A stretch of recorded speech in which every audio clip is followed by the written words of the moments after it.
Hi everyone, hope you're all doing well. Today I want to talk about the big scary subject of scales and how to approach scales, how to learn scales. There's a lot of different kind of conflicting views on what the best methods are to learn scales, but today I'm going to show you just what I think is probably the most under-taught way, but probably the most efficient way of being able to take a lot of information and learn it really, really quickly without a lot of effort. So you'll see people on YouTube advocate for learning scales with the 3 note per string method, and that's where you've got a scale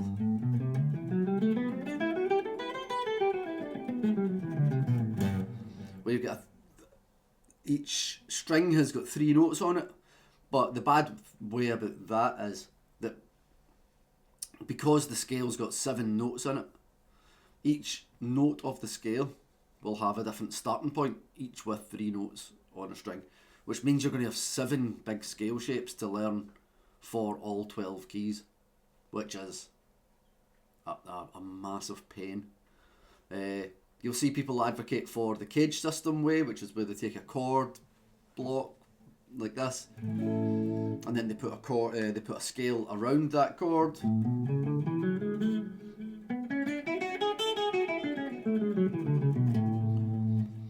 which is fine. But then you've only got 5 shapes to learn. But then the some strings have got 2 notes, some strings have got 3 notes, so it's not very friendly for like technique practice. But the way I'm going to show you is just going to be a lot simpler. There's only 3 things you need to know for each of these scales, and we're only going to be dealing with 1 octave at a time, right? So the idea of playing scales right through all the strings, we're not going to be dealing with that. We will get onto that, and you'll see how it all links together at the end. But for now, what we're going to look at is just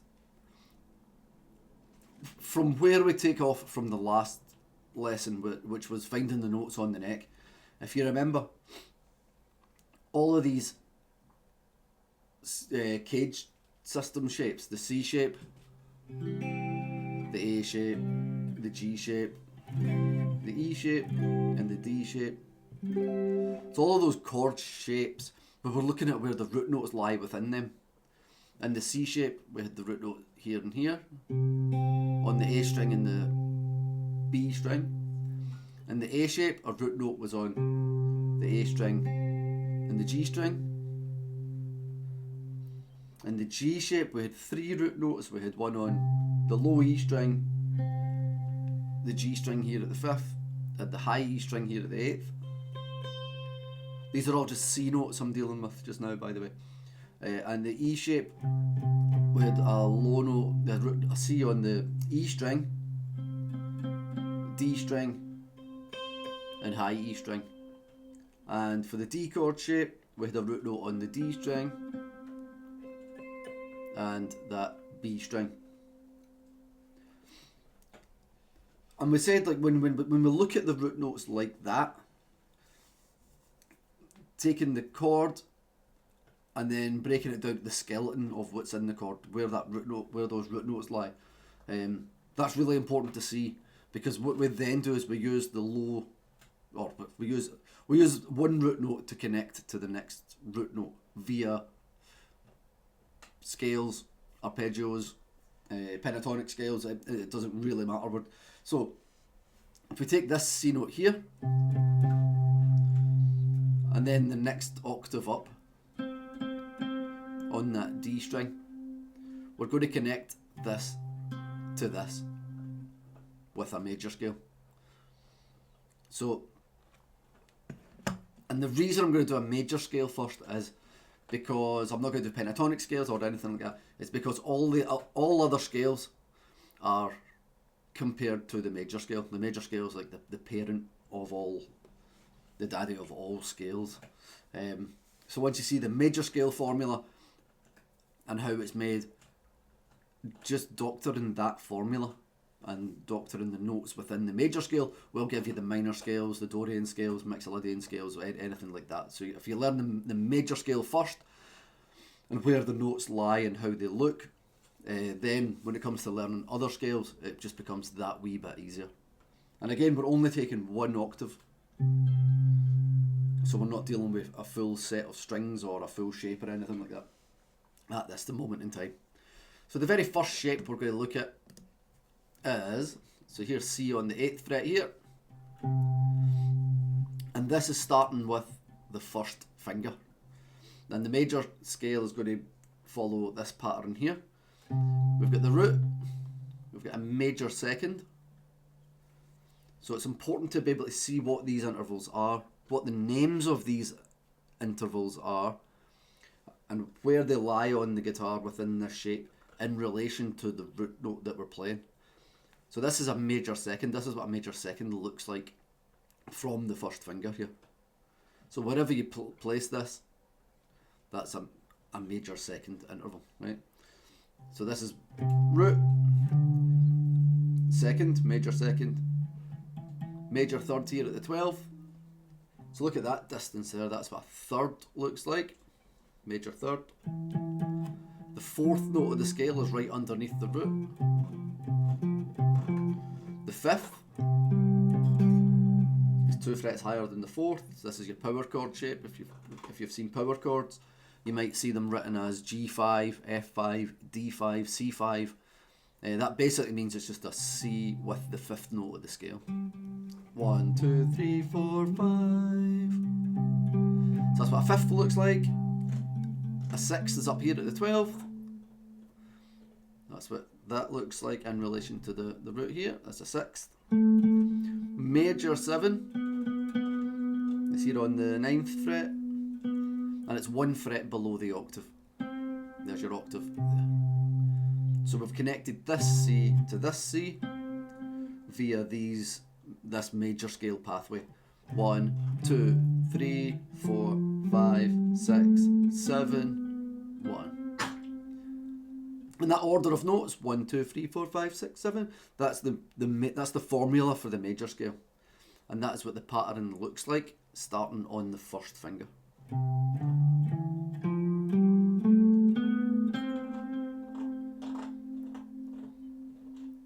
So it's very important to be able to see what those intervals are, how far away they are, and how they look on the guitar from any given root note here on the first finger. Now the second way we're going to play this, same notes, same C to C, now we're just going to start on the second finger.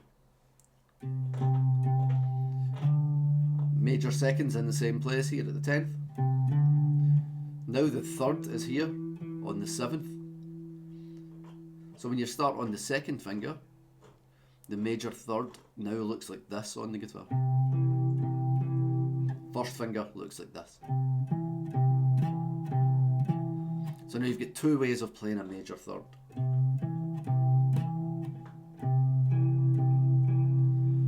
The 4th will stay underneath the root. The 5th is still 2 frets above the 4th. 6th is now back here underneath the 3rd, instead of being away up here where it was in the first finger position. 1, 2, 3, 4, 5, 6.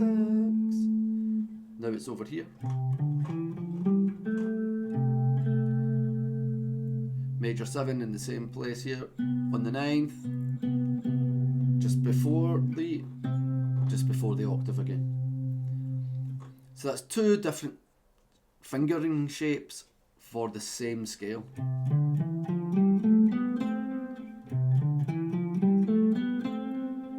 And the last shape that you need is starting with the pinky or the third finger or pinky, it doesn't really matter. So here's your C here, and the second in relation to this is now back here. Back here on the 5th. Third stays the same as it was from the second finger now. Fourth, we're still seeing in relation to the C here, so it's right underneath. Fifth is now way back here on the 5th fret, D string. And if you know a wee bit about music theory, the major chord is built 1, 3, 5, so there's your 1, there's your 3, there's your 5, so there's your a major chord right there. 6, the major 6 is still here on the 7th fret. The major 7s are way back here on the 4th fret of the G string, and there is your C here. So you're connecting this C to this C.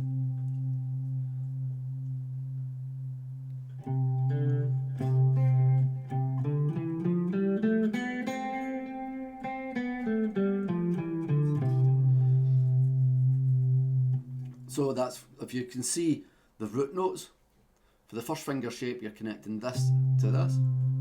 The second finger shape you're connecting same two. That, if you want to look at that as being like the E shape root notes, and then the last shape you're connecting as this kind of G shape, these G shape root notes.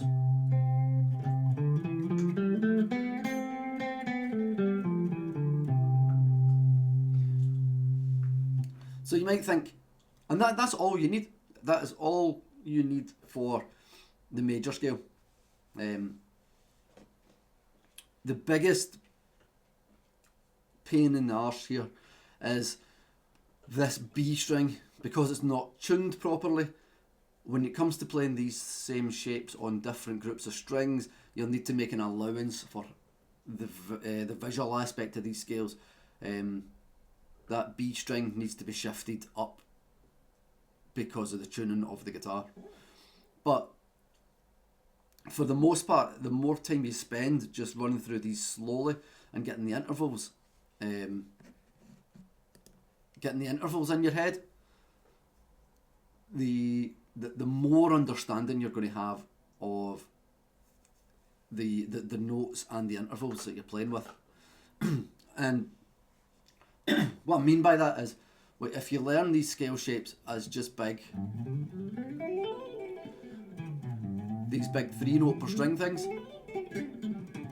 it takes a long time to, the shape tells you what to do at that point. Whereas if you learn it this way, you're dealing with you're dealing with a lot less information and smaller chunks on the guitar, so you can pay more attention to the chord that you're playing over and the interval that you're on. And I just want to demonstrate why this is like these 3 shapes are all you need at the moment. So if I go back to this camera here, any place you find a C note now, here's a C note here on the 3rd fret, first finger.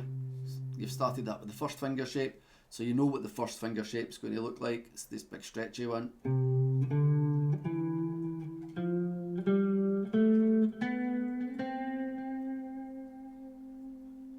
There's a C here with the second finger.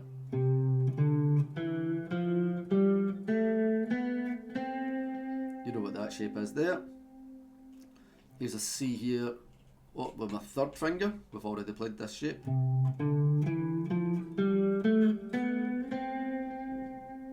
I'm now on to this C here, but which I can see in relation to this one. So I can come down this shape as a first finger shape.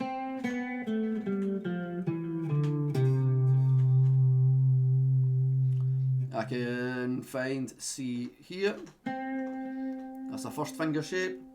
Now if you look at what's going to happen here, that B string, usually the first finger shape has the first two stretchy tones are the same on each string. If you look at what's going to happen here, I need to move this one up on that B string. So finger wise, the notes, the separation of the notes stays the same, but you have to make that allowance just for the B string tuning.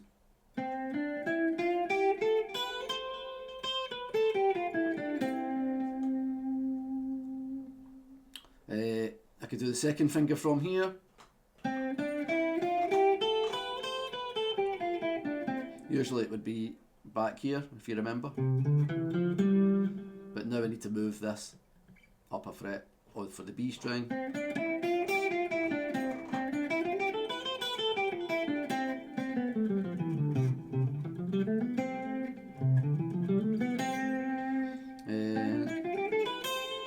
There's a C here on the 10th fret. I could do first. That's my first finger. Again, budging that shape up for the B string. Second finger here. So if I want to connect all these together, when I get to that, instead of learning the way you would probably be taught on YouTube,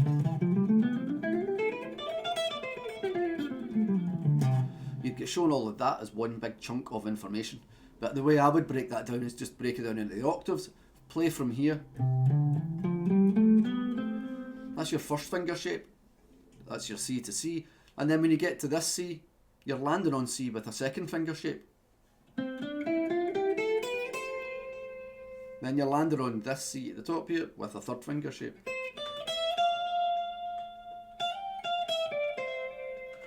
So you don't need to take in all of this as one thing. You can break that down into three smaller things. A first finger shape, a second finger shape, or a third finger shape. And that would be the same for any root note that you land on. You're only ever dealing with three finger shapes. This. Three finger shapes and one octave. That's your second finger shape. That's your third finger shape. Then seeing in relation to this C here.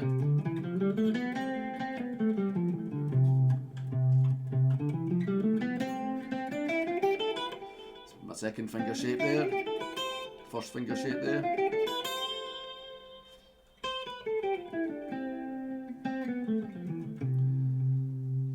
And then when you connect them all together like that, and you get used to seeing how they join up with each other's root notes, then you will be covering the cage stuff by default, and you will be covering the 3 note per string stuff by default.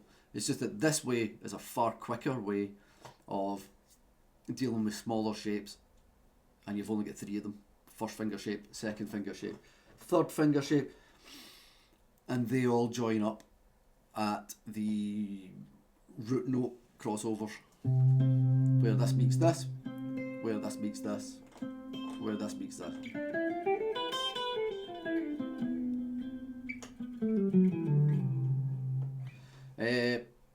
So what I'll do is I don't want to go into too much more detail than that just now. There's a lot there to take in, but I think that's a highly efficient way of looking at scales, and one that's not really taught a lot on YouTube or other kind of social media platforms that I've seen when it comes to scale teaching. So just take it slowly, just work your way through them, and then we'll break down how to apply other types of scales to that same methodology, because it's all about knowing what those intervals are. 1, 2, 3, 4, 5, 6, 7. It's all about knowing what those are and where they are in relation to the root note. So it's one thing being able to play the shapes, but you need to know that's the major 7, there's the 6, there's the 5, 4, 3, 2, 1. You need to know those intervals for all of the other stuff that's going to follow to make sense. Anyway, hope you have a nice day. I'm going to play with the dog now because she's been annoying me all day to play. So enjoy the rest of your day, and I'll speak to you all soon. Bye now.